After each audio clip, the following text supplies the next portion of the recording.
Bonjour à tous, aujourd'hui on se retrouve dans un tuto pour faire ce rainbow cake beaucoup plus discret que ce qu'on a l'habitude de voir. N'hésitez pas à me poster vos créations sur Instagram. Je commence avec ces trois couleurs de pâte, du translucide, du blanc et de l'ocre. Donc on prend le blanc et le translucide à part égale avec un peu d'ocre. On mélange tout ça et ensuite on va prendre des petites parties de toutes ces couleurs.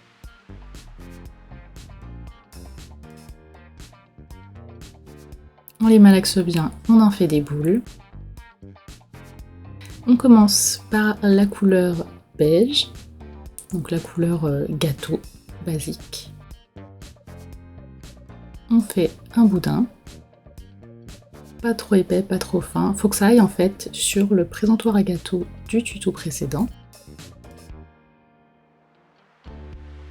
Après, vous êtes libre de le faire de la taille que vous souhaitez. Une fois que c'est fait, on va venir étaler chaque couleur. Donc on commence par le violet.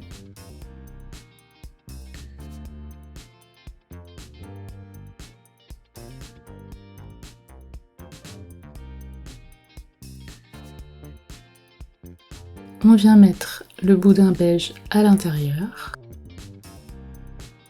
et on referme la couleur violette dessus. Donc le but ce n'est pas qu'elle fasse tout le tour, mais qu'elle prenne seulement une partie de la couleur beige. On coupe l'excédent des extrémités, on passe à la pâte bleue et on fait exactement la même chose. Donc peu importe si c'est pas étalé exactement pareil, c'est justement ce qui fera que ça fera réaliste.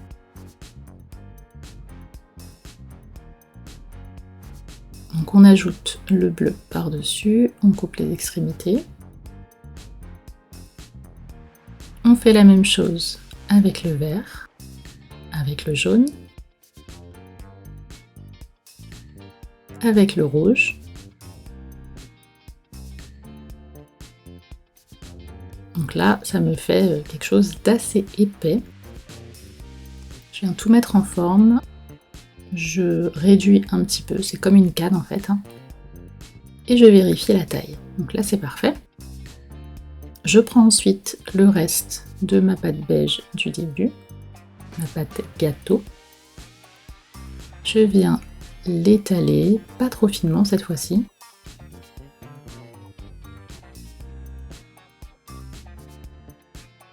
Et je viens enfermer le tout à l'intérieur. Donc là, la pâte beige, on va essayer de la mettre le maximum qu'on peut en bas, mais s'il y a un peu de couleur qui dépasse, c'est pas grave. Je coupe les extrémités et je viens fermer le tout pour créer une forme de donut. Au niveau de la taille, c'est parfait, donc je peux enlever les démarcations. Je mets un dotting tool à l'intérieur pour lui donner forme, pour un peu aplatir en fait le cercle de l'intérieur, pour que ça fasse plus comme s'il avait été dans un moule. Et au fur et à mesure, je lui donne une forme de gâteau. Donc on lui donne un peu une forme de volcan. Je vais pincer toute l'arête qui fait tout le tour, pour créer un peu comme une collerette de macaron.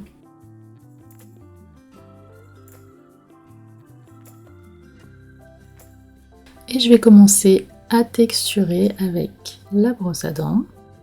Vous connaissez, c'est toujours le même principe.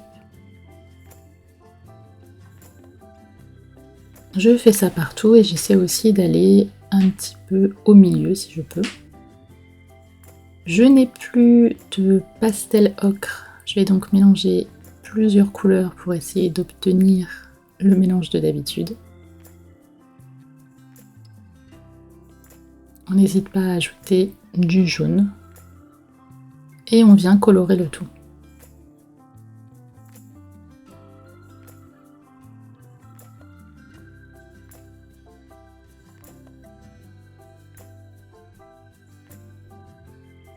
J'ajoute ensuite un petit peu de sienne et un petit peu de marron pour le colorer.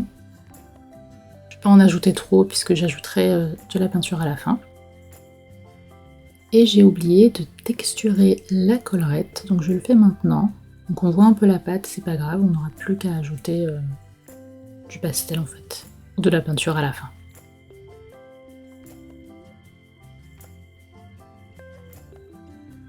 Donc voilà ce que ça nous donne pour la texture. Je peux maintenant couper des tranches. Et voilà ce que ça nous donne à l'intérieur. Donc pour la grosse tranche, on vient la recouper en deux. Et maintenant, on va passer à la texture, ce qui a été très délicat parce que c'est très petit et je voyais très mal. Donc on texture vraiment chaque couleur une à une. On commence soit par l'arc-en-ciel, soit par la couleur gâteau. Et même pour l'arc-en-ciel, on colore une couleur à la fois.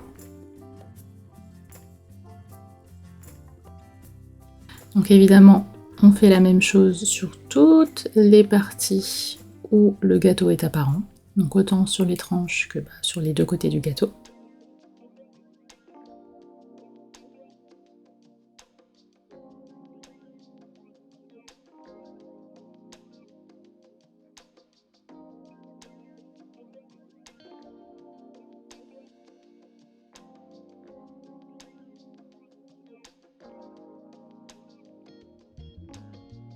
On n'hésite pas à ajouter des détails avec l'aiguille pour faire les petites bulles d'air. Et pour les tranches, on ne fait qu'un côté. Ensuite, je vais faire le glaçage. Donc pour cela, comme vous le savez, il faut bien malaxer de la pâte blanche. Et ensuite la tremper dans l'eau une fois, bien la malaxer, jusqu'à ce que vous sentez qu'elle risque de coller et vous la retrempez. Le but, c'est qu'elle ne vous colle jamais au doigt. Si elle vous colle au doigt, c'est compliqué à rattraper. Donc il faut recommencer. Une fois qu'elle est assez molle, vous allez la poser sur du papier alu ou autre, ajouter de la fimo liquide et bien mélanger le tout. Pour avoir une texture un peu de pâte à tartiner qui est assez chaude. Ensuite, vous venez poser le glaçage sur le gâteau, donc au fur et à mesure.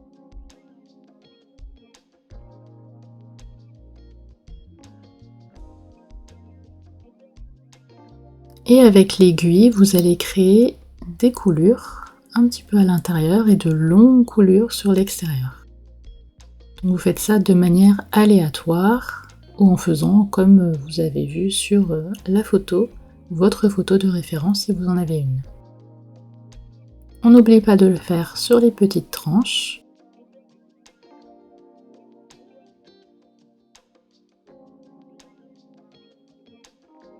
Et ensuite, une fois que c'est cuit, on va venir recolorer le gâteau. Donc j'ai pris de l'ocre, mais je ne l'aurais pas utilisé. Je vais juste utiliser le ciel naturel avec un tout petit pinceau.